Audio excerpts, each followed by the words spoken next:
It was supposed to be just another interview, another carefully staged moment where Can Yaman would answer the usual questions about his projects, his travels, and his career. But that day was different.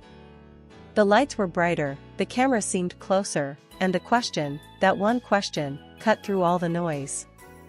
The moment he heard Demet's name and the reference to that night, everything changed.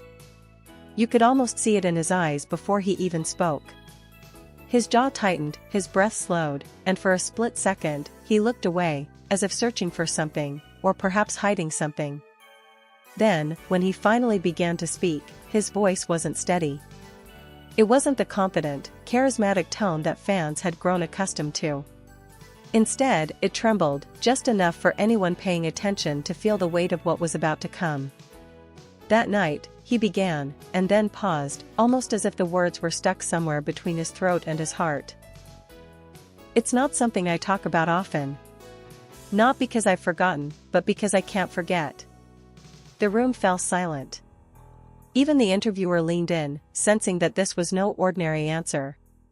What Can was about to share wasn't scripted. It wasn't rehearsed. It was real. The truth is, that night had been haunting Can for years. On the surface, it was just another evening during the peak of their fame, two actors at the top of their game, surrounded by cameras, fans, and the intoxicating chaos of the entertainment world. But for Can and Demet, it was more than that. It was the night that shifted everything between them. It had started with an event they were both invited to. The producers of their series had organized a private celebration, part rap party, part PR opportunity. Everyone expected smiles, champagne, and casual banter for the press. But for Can, walking into that room and seeing Demet again after weeks of not speaking was like stepping into a storm he wasn't prepared for. He had tried to tell himself it was just work, that whatever had happened between them on set, whatever looks they had exchanged when the cameras weren't rolling, was nothing more than professional chemistry. But as soon as his eyes found hers across the crowded room, all those walls he had built came crashing down. Demet, too, had her own guarded posture that night. She was smiling, laughing even, but her smile didn't quite reach her eyes. Can noticed it instantly, the way she tilted her head when someone spoke to her, the way her fingers nervously played with the stem of her glass. She was present, but her mind was somewhere else. And he knew exactly where, in the unspoken history that lived between them. The music was loud, the room warm with too many bodies and too much perfume in the air. Yet in the midst of all that noise, Can could hear his own heartbeat thundering in his chest. He remembered catching her alone near the balcony, away from the crowd. For a few seconds, they just stood there, looking at each other, neither knowing how to bridge the chasm that had grown between them. When he spoke in the interview years later, describing that moment, his voice caught. It was, as if the world disappeared for a moment. I wanted to say so much, but all I managed was her name. Just Demet. And she looked at me with those eyes, like she already knew everything I wanted to say, and maybe wished I wouldn't say it. That was the night when silence said more than words ever could. A night where a touch never happened, but the distance between them was louder than any embrace. And it was the beginning of the end, though neither of them could admit it at the time. That balcony moment could have lasted seconds or hours. Time didn't seem to work the same way when they were near each other. The city lights of Istanbul stretched endlessly in the distance, the sound of waves from the Bosphorus faintly audible beneath the hum of the party. Inside, music thumped and laughter rang out, but outside, the air was heavy, charged, as if the night itself was holding its breath. Demet was the first to look away. She turned her gaze toward the city, her profile illuminated by the soft glow of the street lamps far below. Can took a step closer, enough to feel the faint warmth radiating from her shoulder. He remembered inhaling deeply, catching that familiar scent of hers, a mix of jasmine and something he could never name but would always recognize. It was the same scent that used to linger on his shirts after long days on set, back when things were simpler, or at least less complicated. "I didn't expect to see you here," she said finally, her voice low but steady. It wasn't a warm greeting, nor was it cold. It was careful. Can swallowed. I almost didn't come. His voice was calm, but inside, he was fighting 100 different versions of what he wanted to say. Apologies. Confessions. Promises he wasn't sure he could keep. Demet nodded slightly, still not meeting his eyes.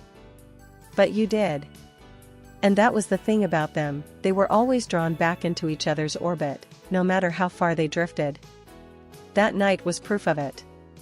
They stood there for a while, their words few but heavy. When Demet finally turned to face him, her eyes were glassy, as if she'd been holding something back all evening. Do you remember, she began, what you said to me the last time we were here? Can's heart clenched. Of course he remembered. How could he forget? It was during the filming of one of their most emotional scenes, when the line between acting and reality had blurred so completely that he couldn't tell which was which. He had told her.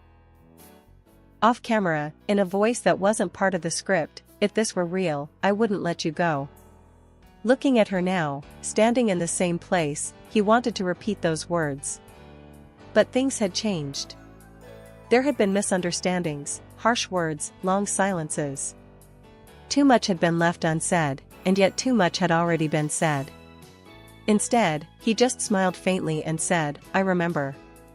Demet's lips parted slightly, as if she was about to say more, but someone called her name from inside. She hesitated for a moment, then stepped back, the distance between them growing again. Enjoy the night, she said softly, before turning and disappearing back into the crowd. That was the last time they spoke that evening. But it wasn't the last time Can thought about it. In fact, it became the night he replayed over and over in his head, the what-ifs, the almosts, the words he wished he'd had the courage to say. In the interview years later, when he was asked about that night, it wasn't just the memory that shook his voice. It was the regret. It was the knowledge that sometimes, the moments that change everything are the ones where you say nothing at all. The morning after that night, Istanbul felt quieter, or maybe it was just Can's mind that had gone silent. The streets bustled as they always did, fishermen lined the bridges, ferries cut through the water, but for him, everything felt muted.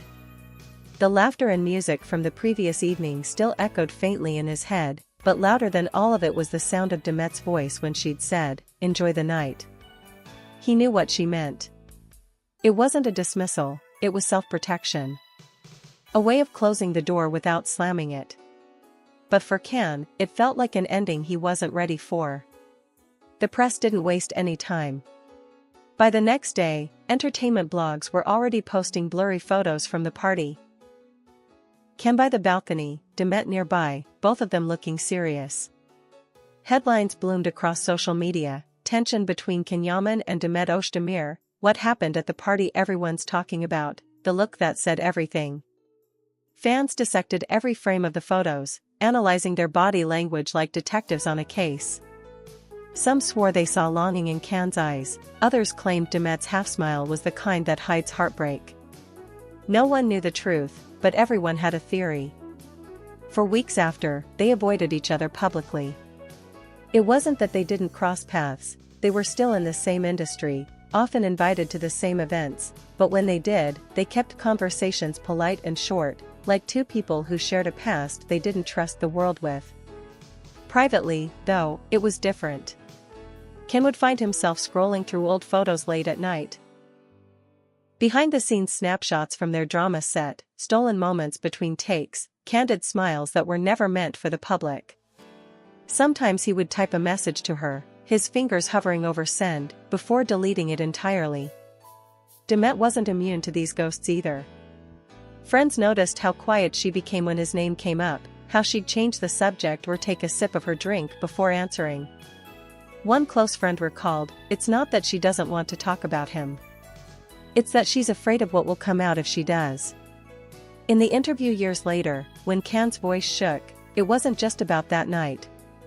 It was about everything that followed. The missed opportunities to talk. The calls he never made. The times he saw her across a room and convinced himself it was better to walk away than to risk reopening a wound. People think, when you don't call someone back, it's because you've moved on, he said, his eyes focused somewhere far beyond the cameras. But sometimes, it's because you haven't. That sentence alone made the interviewer pause, sensing that this was the heart of the story, not the party, not the balcony, but the years of silence that turned into an unspoken monument between them. Silence has a way of growing heavier the longer it lasts. At first, it's just space, a few unreturned calls, a delayed message, an unanswered "how are you?" But over time, it becomes something else. A wall. A shadow. A constant presence that follows you everywhere, even into the brightest parts of your life. For Can, the months after that night were filled with work, intentionally so. He buried himself in scripts, gym sessions, photo shoots, and international travel. Each day was packed from sunrise to sunset, a calculated distraction from the one thing he wasn't ready to face, the thought of calling her. Every time he considered it, his mind replayed that balcony scene, her guarded tone, the weight in her eyes. And each time, he told himself it was better to let her be. The irony was, he couldn't escape her no matter how far he went. In Italy, fans would bring up their names in the same sentence, asking for reunions, hinting at rumors. In Spain, journalists would slip in questions about her during interviews, pretending it was just casual curiosity. Even in the quiet of his hotel rooms, her face would appear, not in person, but in the pages of magazines, in reruns of their drama on foreign TV channels, in the corner of his mind when he least expected it. Demet was going through her own silent battle. Outwardly, she was thriving, new projects, brand endorsements, glamorous appearances at international events. The cameras loved her, and she knew how to give them exactly what they wanted. But behind the flawless smiles was a woman who still carried the weight of unfinished conversations. Friends said she would sometimes stop mid-laugh when a certain song played. One they used to listen to together in the makeup trailer between takes. They remembered nights when she'd stare out the window, phone in hand, thumb hovering over Can's contact. And just like him, she'd end up putting it down without typing a word. The media didn't help. Every article that paired their names together reignited speculation, each headline a reminder that their story, whatever it really was, belonged not just to them anymore, but to millions of people who believed they had the right to know. Some fans begged for them to work together again. Others took sides, spinning narratives about who had hurt whom. Yet the truth, as Can admitted years later, wasn't about betrayal or anger. It was about fear. Fear of opening old wounds. Fear of saying too much. Fear of discovering that the person you once knew so well had changed into someone you couldn't reach anymore.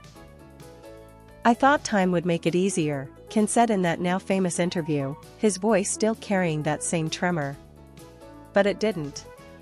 Time doesn't erase feelings, it just buries them deeper. And sometimes, when you least expect it, they find their way back to the surface. For both of them, the years apart weren't just about moving forward, they were about constantly circling back, in memories, in dreams, in the quiet moments when the world wasn't watching. That silence they shared was louder than any argument they could have had. It happened when neither of them expected it. A charity gala in Istanbul, held in one of the city's most opulent hotels. The kind of event where every guest was dressed to perfection, the chandeliers sparkled like constellations, and the air smelled of expensive perfume and anticipation. Can hadn't planned on staying long. He was there out of obligation, a favor for a friend, a quick appearance for the cameras, then a quiet exit. He'd been keeping his life carefully controlled lately, avoiding unnecessary drama, steering clear of situations where the past might catch up to him. The wall of silence they had built over the years had cracks now, and light was starting to seep through. Later, when Can was asked again about that night, and the night at the gala, he said, "Some moments never leave you. They shape you, haunt you, and sometimes, they give you a second chance, if you're brave enough to take it." Whether that second chance would become a new beginning or just another almost, well, that was a story only time could tell. But one thing was certain, neither of them would ever forget the night his voice shook when he spoke about her.